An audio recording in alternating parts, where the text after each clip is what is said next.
अच्छा विमल जी, आज आप लोग को कैसा लग रहा है रात में जो रुके हैं? मैं इस वीडियो के माध्यम से 12 एरिया के तमाम प्रशिक्षु को एवं कोल इंडिया के तमाम प्रशिक्षु को यह मैसेज देना चाहता हूं कि आज धरना प्रदर्शन बहुत ही सुंदर तरीके से सिस्टमेटिक ढंग से रहा।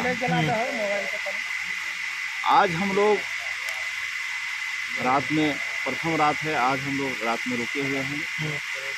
हमारे वरिष्ठ टीम लीडर भी हैं, लेकिन उस तमाम प्रशिक्षकों को थोड़ा सा समझना चाहिए कि आज जो हम लोग कष्टदायी जीवन बिता रहे हैं, मच्छर काट रहा है, कोई चीज़ का वैसे विधि व्यवस्था नहीं है, हम लोग व्यवस्था कर रहे हैं और हमारे साथी आने में भी उसको तकलीफ लगे।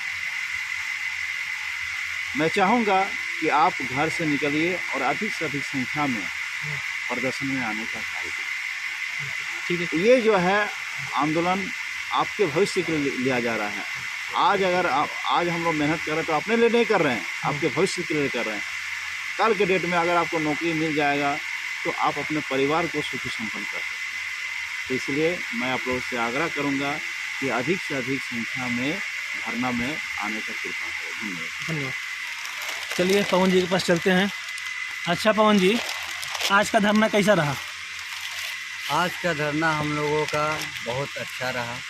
आज के धरना में माननीय अरूप चटर्जी जैसे पंचायत सदस्य जी ने आके हम लोगों का धरना का समर्थन किया। उन्होंने हमारे धरना को जारी रखने का भी उपदेश दिया और हम लोगों का अगर धरना जारी रखेगा तो हम लोगों के लिए वो मैनेजमेंट से सकारात्मक जवाब लाएंगे, इनका भी आश्वासन दिया। आज के धरना में और एक विशेष अतिथि AK झा जी भी आए थे। उन्होंने भी अप्रेंटिसों को मनोबल को बहुत बढ़ाया। धरना प्रारंभ में धनबाद का DM साहब भी आए थे। उन्होंने भी हम लोगों को मांगों को देखा, पढ़ा, समझा और हम लोगों के विषय में सोचा और उनके तरफ से भी बहुत सकारात्मक बात हम लोगों को सुनने मिली। आज धरना चूँकि आज पहला दिन था, सादा चीज़ का विधि व्यवस्था करने में सारे मेरे टीम लीडर लगे हुए थे, जिसका वजह से हम लोगों को थोड़ा लेट हुआ। लेकिन कल जितने भी अप्रेंटिस साथी हैं, सारा तैयारी हो चुका है, सभी व्यवस्था अच्छे से हो चुकी है। कल ज़्यादा से ज़्यादा संख्या में आइए और आज हम लोग रात में यहाँ रुके हुए हैं। जब तक नौकरी नहीं मिलेगा तब तक रुके रहेंगे, क्योंकि भाई इसके अलावा हम लोगों के पास दूसरा ऑप्शन नहीं है। आज जो लड़का घर में बैठ के सोच रहा नहीं अभी है या फिर किसी तरह का कोई मजबूरी बस नहीं आया, तो वो अपना फ्यूचर के साथ खिलवाड़ कर रहा है। क्योंकि जब तक देखिए रेलवे वाला संघर्ष किया तभी उन्हें कुछ हासिल हुआ। अगर आप संघर्ष नहीं कीजिएगा तो आपको भी कैसे हासिल होगा। इसीलिए जितना भी साथी है, कल प्रातः धरना 9 बजे से प्रारंभ होगा। कल बड़े बड़े मजदूर नेता भी आ रहे हैं, आप लोग भी आने का हर संभव प्रयास कीजिए और हर हालत में पहुंचिए। बस हम यही करना चाहते हैं। धन्यवाद। चलिए चलते हैं मिश्रा जी के पास। मिश्रा जी, थोड़ा सा विधि व्यवस्था के बारे में आप बताइए। जी, देखिए विधि व्यवस्था के बारे में बात ऐसी है कि हम कोशिश कर रहे हैं जितने भी ट्रेड यूनियन हैं जी, तो झारखंड के ट्रेड यूनियन के सारे प्रमुख से हम चाह रहे हैं वार्ता करना। उनसे हमने बात भी की है और वो लोग सपोर्ट भी कर रहे हैं। फिर भी हम लोग कल उनसे मिलेंगे, बात करेंगे। जितने भी वरिष्ठ हैं ट्रेड यूनियन के, सारे ट्रेड यूनियन, चाहे वो कोई भी हो, चाहे वो BMS हो, CTU हो या और जो भी हो, वो सारे के सारे सबसे हम मिलेंगे, सबसे बात करेंगे। हमारा ये जो धारणा है, बात ऐसी है कि कहीं भी धारणाएं होती आई है या होती गई है, जो भी हुई है सरकार के खिलाफ हुई है। अब तक हमारा ये धारणा ना ही केंद्र सरकार के खिलाफ है और ना ही राज्य सरकार के खिलाफ है, क्योंकि केंद्र सरकार ने हमें तो बहुत बड़ा समर्थन दिया है अप्रेंटिस करने में। स्किल इंडिया के द्वारा अप्रेंटिस करवाया गया। तो कहीं ना कहीं सरकारें तो सोच रही है हमारे भविष्य के बारे में, और ये तो डिपेंड करता है सारी कंपनियों के ऊपर कि जो भी अप्रेंटिस कर रहे हैं उनके लिए हम क्या करें। जैसे रेलवे ने सोचा और उनको 20% का आरक्षण दिया, साथ में उनको फिजिकल टेस्ट नहीं देना पड़ेगा। उसके बाद ITI में जो भी नंबर आए हैं उसका 1/3 भी जुड़ेगा। कुल मिला जुला कर रेलवे ने ऐसा कर दिया कि जितने लोगों ने रेलवे से अप्रेंटिस किया है भविष्य में उन्हीं को नौकरी मिली। लेकिन साथ ही में रेलवे ने ये भी कह दिया कि जिन्होंने रेलवे से किया है सिर्फ उनको। अच्छी बात। कुछ दिनों पहले हमने देखा था इंडियन नेवी की वैकेंसी आई थी 1600 पोस्ट। इसमें सीधा लिखा हुआ था जिन्होंने डिफेंस से किया है अप्रेंटिस, यानी इंडियन नेवी से किया है या एयरफोर्स से किया है, उन्हीं को मिलेगा मौका। यही काम तो कर रही है ऑर्डिनेंस भी, यही सारी कंपनियां कर रही हैं, सभी के सभी। अब बात यहाँ है कि हमने तो कोल इंडिया की सब्सिडरी BCCL से किया है, अब हमें कौन मौका देगा। सब जगह तो हमें छोड़ा जा रहा है कि अरे आपने तो किया है BCCL से तो आप वहाँ जाइए, यहाँ क्यों आए हैं, आपको तो यहाँ नहीं मिलेगी, आपने तो रेल से किया नहीं है। तो सभी वैकेंसी निकालते हैं, क्योंकि भारत की सबसे बड़ी सर्विस देने वाली, सरकारी नौकरी देने वाली संस्था जो है भारतीय रेल है, उसने किया है। उसके बाद एक महारत्न कंपनी है कोल इंडिया, जिसकी सब्सिडरी है BCCL, जो कि एक मिनी रत्न कंपनी है। और BCCL हम देख रहे हैं कि दशकों से कोई वैकेंसी नहीं निकाल रही है। वो भी किसका, तो टेक्नीशियन का नहीं निकाल रही है, फिटर का नहीं निकाल रही है, इलेक्ट्रीशियन का नहीं निकाल रही है। क्यों नहीं निकाल रही है? BCCL का कहना है ये कि हमारे पास जो वर्कर है वो ज़रूरत से अधिक है। अच्छा, बहुत अच्छी बात है, आपके पास तो वर्कर अधिक है, चलिए मान लेते हैं, तो आप सारे काम उनसे करवाइए। क्यों ठेकेदार को हायर करते हैं, क्यों आउटसोर्सिंग कराते हैं? इसका मतलब कि आपके पास या तो वर्कर नहीं है, या तो जो है उनमें स्किल नहीं है। तो अगर आपके पास स्किल्ड लेबर नहीं है या फिर आपके पास वर्कर नहीं है, तो जो स्किल्ड है उनको क्यों नहीं रख रहे हैं? और अगर आपके पास है तो आप उनसे क्यों नहीं काम करा रहे हैं? क्या कारण है कि आप ठेकेदार को ले रहे हैं, आउटसोर्सिंग करा रहे हैं? इसका रीज़न क्या है? देखिए, कहा जाता है, सभी कहते आए हैं कि कंपनियों को मजदूर चलाते हैं, मजदूरों से चलता है कंपनी। चलिए मान लिया मैंने भी, जितना ये सही है उतना ही सही ये भी है कि कोई भी कंपनी मजदूर से नहीं चलती, मैनेजमेंट चलाती है उसको। अगर मैनेजमेंट सही है तो कंपनी सही चलेगी, अगर मैनेजमेंट नहीं है तो कंपनी लॉस में चलेगी। और यही समस्या है हमारे BCCL और ECL के साथ। यहाँ का मैनेजमेंट ही सही नहीं है। हमारा धारणा सरकार के खिलाफ नहीं है, हमारा धारणा मैनेजमेंट के खिलाफ है। ये मैनेजमेंट नहीं है, मिसमैनेजमेंट है यहाँ। अगर मैनेजमेंट सही होती तो क्या BCCL घाटे में चलती, क्या ECL घाटे में चलती? कभी नहीं। जितना 5000 नए लोगों की सैलरी होगी महीने में, उतना एक दिनों में कोयला चोरी हो जाती है BCCL और ECL से। कारण क्या है? पहले इनको वो बंद करना चाहिए। दूसरा, जितने ये सारे अप्रेंटिस को नौकरी दे के अपना काम करा सकते थे, सैलरी दे सकते थे, उनसे 10 गुना ज़्यादा वो पेमेंट करते हैं आउटसोर्सिंग ठेकेदार को। क्या कारण है? किसको फ़ायदा मिल रहा है? क्या मिल रहा है? तो ये सारी कमियां हैं इसमें, मैनेजमेंट में।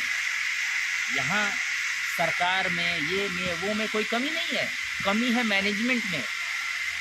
और इस कमी के खिलाफ ही ये धारणा हो रही है। यहाँ कमी है HRD में, वो लड़के पर लड़के को लेते जा रहे हैं, अप्रेंटिस कराते जा रहे हैं। क्या होगा उनका भविष्य? है क्या भविष्य उनका? क्यों ले रहे हैं भाई इतना?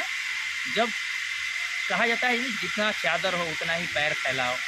ठीक है, जब सिस्टम ये आ गया कि मैं अपने को दूंगा, मैं अपने को दूंगा, मैं अपने को दूंगा, आजकल तो ये भी हो गया है स्टेट में। भाई आप झारखंड का हो, झारखंड से पास किए हो तो आप फॉर्म भरो, आप बंगाल से हो, बंगला आती है तभी फॉर्म भरो, आप पंजाब के हो, पंजाबी आती है तो ही भरो। तो जो हिंदी वाले हैं वो कहाँ जाएंगे? 10 राज्यों में हिंदी चलती है तो बोलेंगे कि हम मध्य प्रदेश के हैं, हम नहीं भर सकते, हम उत्तर प्रदेश के हैं, बंगाल में नहीं भर सकते। ये नहीं, अब रहा कि ये सेंट्रल की कंपनी है, पब्लिक सेक्टर यूनिट है, एक PSU है, कोल इंडिया की सब्सिडरी है BCCL, इसमें हर लोगों का हक है। जितना झारखंड के लोगों का हक है उतना ही बंगाल, उतना ही मध्य प्रदेश, उत्तर प्रदेश, उतना ही जम्मू कश्मीर। किंतु हक होने से क्या हुआ? क्या उनको हक मिल रहा है? क्या हक किसको मिल रहा है? आउटसोर्सिंग। फ़ायदा क्या है? यहाँ से अप्रेंटिस करके फ़ायदा क्या मिला? नुकसान मिला। इसीलिए हमारा धारणा जो है ये मात्र मैनेजमेंट के खिलाफ है, जो कि मिस मैनेजमेंट कर रही है। बस मैं इतना ही कहना चाहूँगा। ठीक है, थैंक यू। चलिए चलते हैं सूरज जी के पास। सूरज जी, इस धरना का फ्यूचर प्लान क्या है? इस धरना का जो है सबसे फ्यूचर प्लान ये है कि आज विगत 3 वर्षों से हम लोग इस रोजगार का एक माध्यम बना के जो है कंपनी अप्रेंटिस करा के लड़कों को ठगने का योजना बनाए कि एक मैन पावर की तरह ये वो एजेंडा बना लिए ये अप्रेंटिस को रखो एम्प्लॉय का नाम देके, और भाई जो है इससे बेवजह जो है बिना DGMS का रूल को उल्लंघन करते हो बिना VTC ट्रेनिंग का जो है खदान में प्रवेश कराया जा रहा है।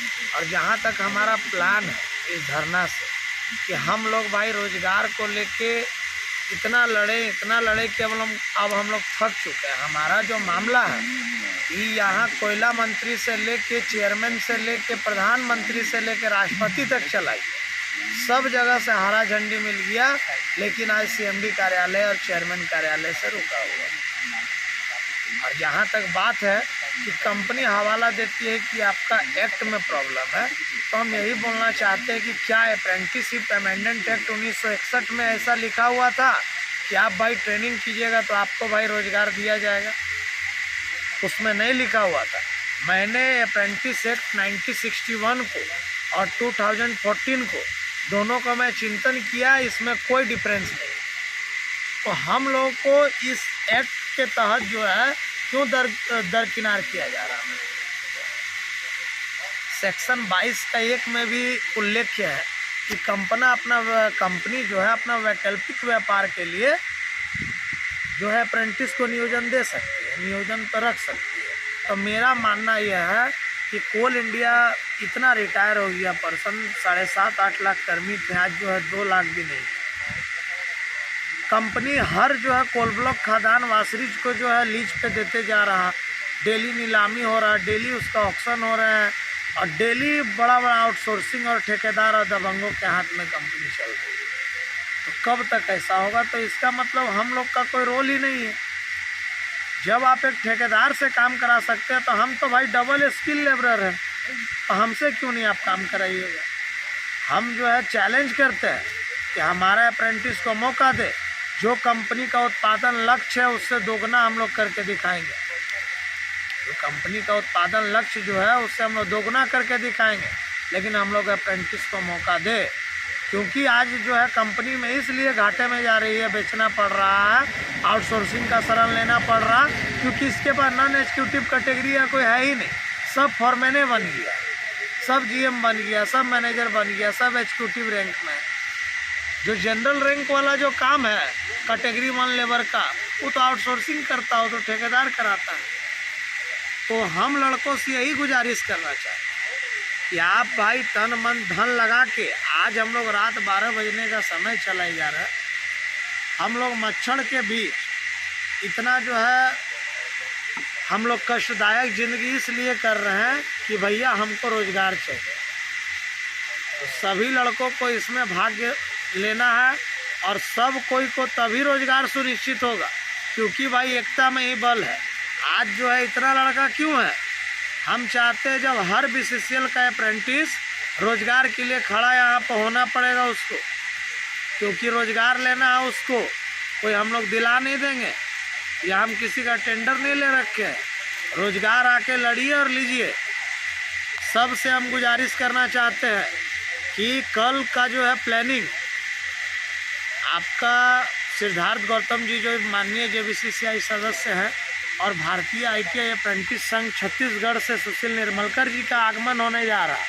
और कल जो है हम लोग धरना, एक विशाल धरना जो चल रहा है उसको और विशाल बनाने का हम लोग प्रयास में लगे हुए हैं कि इसी के साथ हम आगे का फ्यूचर रणनीति पे हम प्रबंधन को गिरा सकें और रोजगार देने पे विवश कर सके प्रबंधन। तो सभी लड़का पहुँचे और धरना को भारी धरना को सफल बनावे, तभी प्रबंधन मानेगी, तभी आप रोजगार सुनिश्चित होगा, तभी आपका घर परिवार देश चलेगा।